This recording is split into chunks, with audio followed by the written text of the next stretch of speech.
Hey everyone, here with an early look to the Titan 250D, better known as the AC130. If you ever played a Call of Duty game from Modern Warfare 2 onwards, I'm pretty sure you've used this thing before. In GTA Online, when customizing it, it's pretty bog standard. You can do your armor, countermeasure, engine, handling, and delivery, as you can do on pretty much every other plane.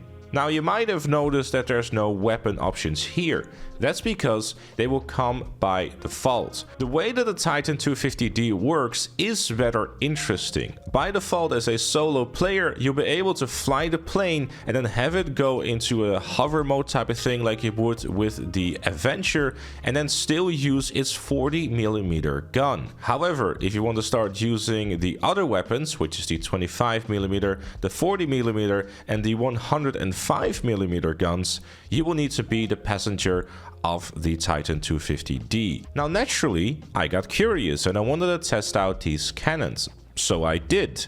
It's obviously not a player-to-player kind of test for, I guess, obvious reasons. But I did test it out on a bit of traffic to get a rough idea of what these weapons are going to be like. By far, the best one out of the bunch is the 25mm cannon. It comes with a total of 30 rounds and the reload speed is also the fastest. The fire rate is also the fastest, and it seems to be doing what you would expect it to do. If anything, I kinda got the similar type of vibe as the pre-patch Hydra and Laser. As you can see, the fire rate and the blast radius is pretty damn good in this one, and it's by far the best cannon out of the bunch. Obviously, I'm also using a mouse instead of like a controller stick, but I still think that, especially when on the move, this one is gonna do quite a bit of damage.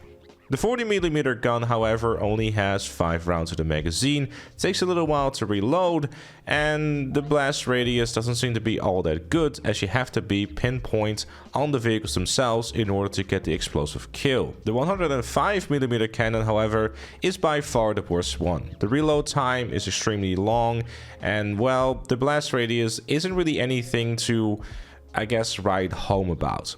Now, having said that, you are obviously able to switch in between all of these cannons while the other one is reloading, like you would with the AC130's kill streak in Call of Duty. So the 25mm gun would be very useful to use for those smaller targets or a quick bit of takedown.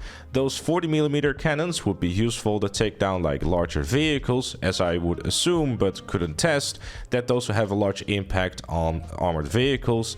And then the 105mm cannon, it's just kind of there if you want to have something blow up and you're not really knowing where to shoot. Now, the next question you probably want answered is, how is the range of these things? Now, sadly, this is something that Rockstar cannot really do much about, as it kind of is a flaw of the game, and with that I mean its draw distance. I will show you roughly what the range is by hovering over the ground.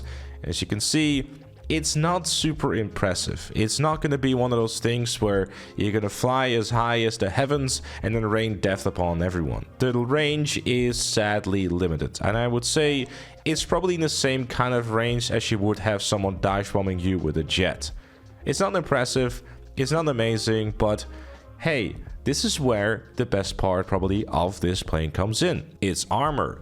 Now, again, not being able to test this in a player versus player environment, but I can tell you that it takes quite a bit of damage even without someone in the plane. Now, for those who are not super familiar with this, in GTA Online, if you have a player in a vehicle, it will take a lot more damage. But the Titan 250D, without anyone inside of the plane, already takes 4 RPGs, 10 explosive sniper rifle shots, and 9 railgun shots. So that should probably give you a rough indication of how much damage this thing is going to be able to take.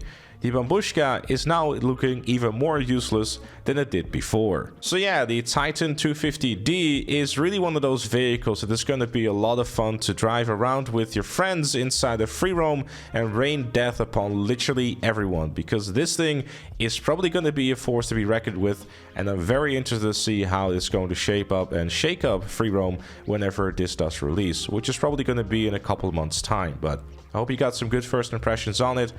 Thank you everyone for watching. Leave a like, subscribe, and become a member like Chloe, GTA Plus, and Notorious Jam. And I'll see you all later.